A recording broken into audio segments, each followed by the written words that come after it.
I'm sure you found that very fascinating. So what did we stumble upon?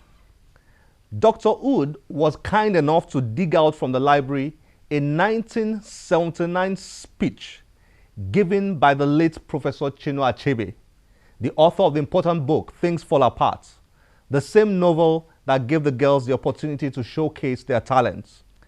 This speech was delivered in Berlin and could appropriately be titled The Factors That Impede Cultural Dialogue Between Europe and Africa.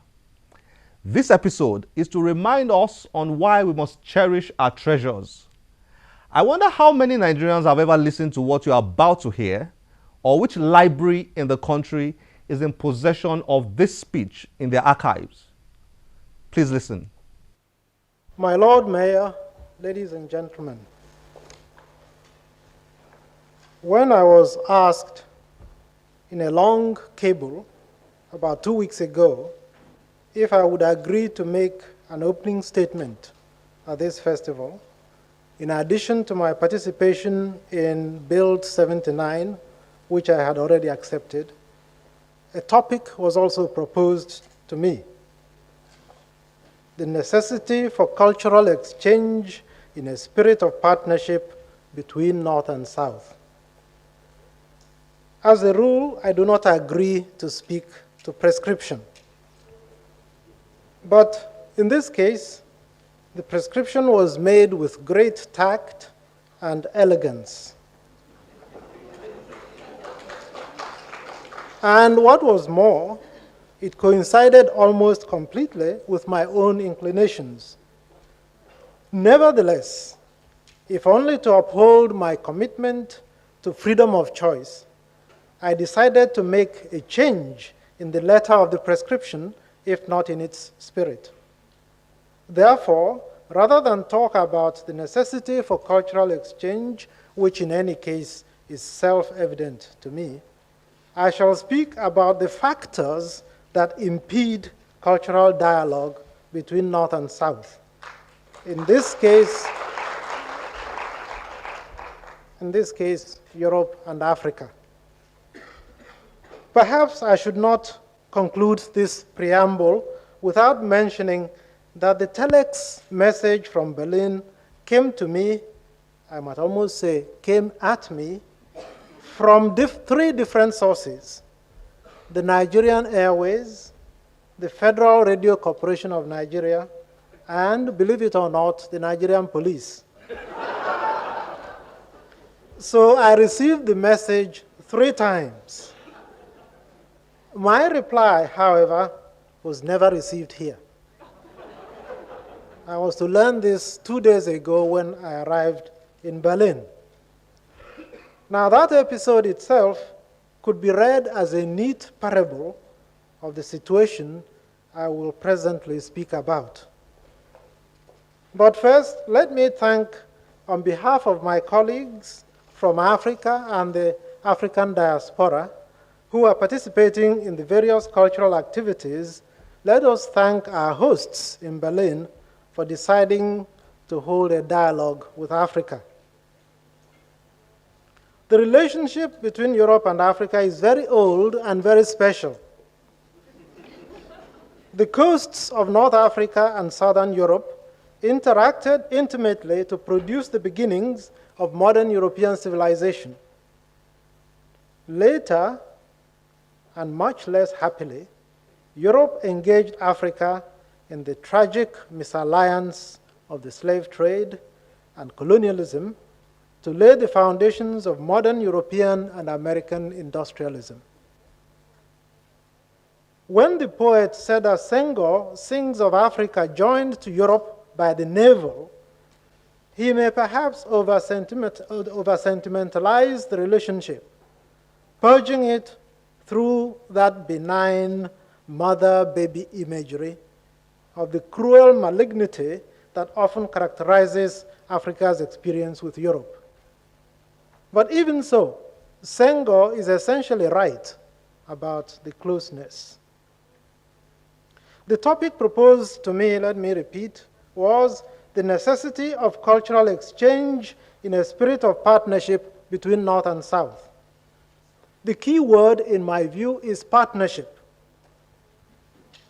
It is also the source of the problem, because no definition of partnership can exclude the notion of equality. And equality is the one thing which Europeans are conspicuously incapable of extending to others, especially Africans. Of course, partnership as a slogan in political rhetoric is frequently bandied about. Let there be no mistake about it. In confronting the black man, the white man has a simple choice: either to accept the black man's humanity and equality, or to reject it and turn him into a beast of burden. No middle course exists except as an intellectual quibble. For centuries, Europe has chosen the beastly alternative, which automatically has ruled out the possibility of a dialogue. You may talk to a horse, but you don't wait for a reply.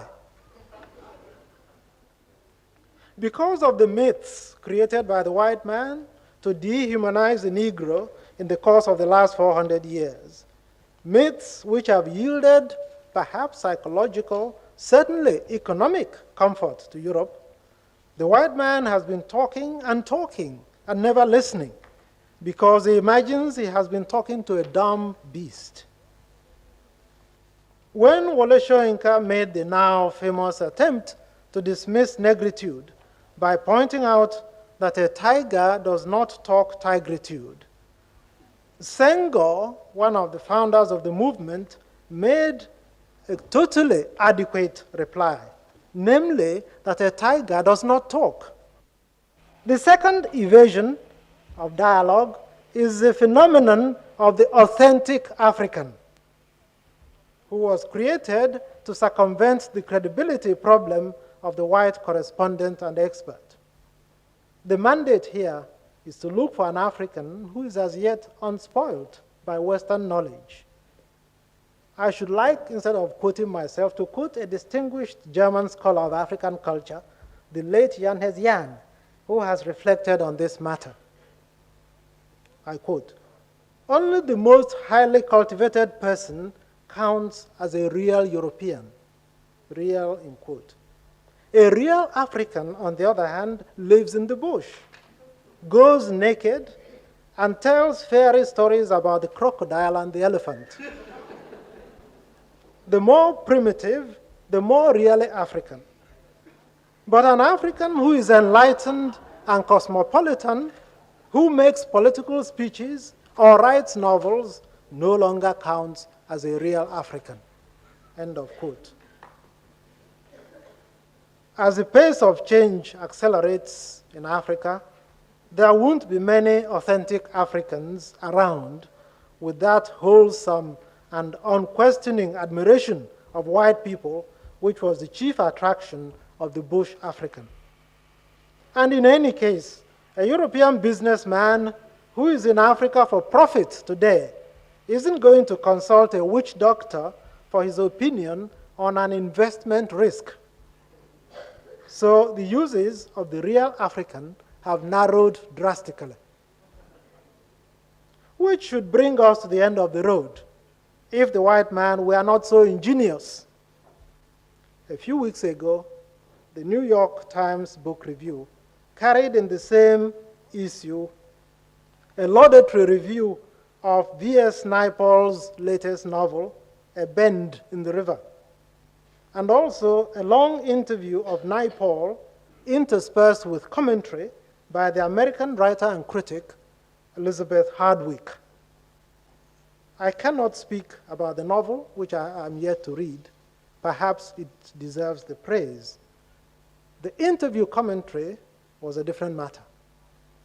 Says Hardwick, "Now Naipaul has passed beyond India to a universal darkness.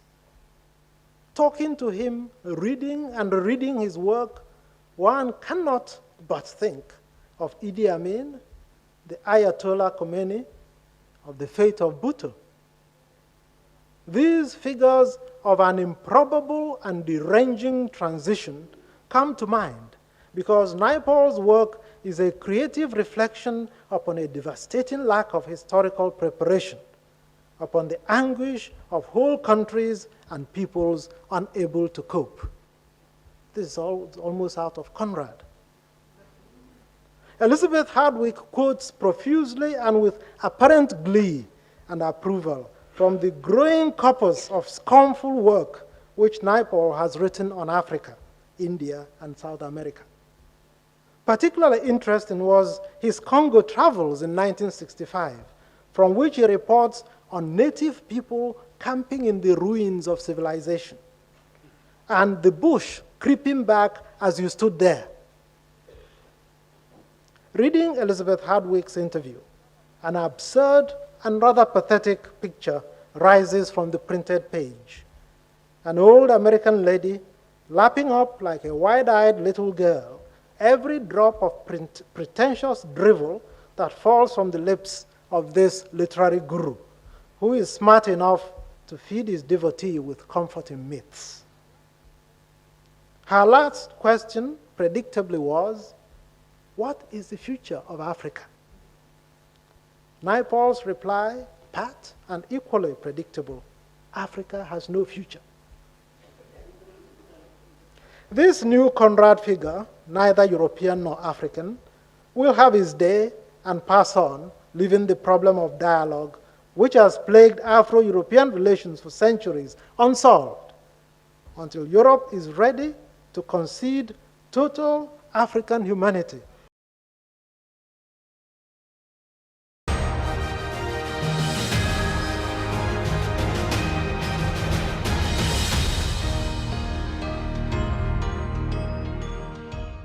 A university situated thousands of kilometers away in Germany values our literature and icons enough to preserve and teach about them. And that's why such an audio has been kept. We must begin to appreciate what we have to chart a map for our rich history as a nation and to know where we're going.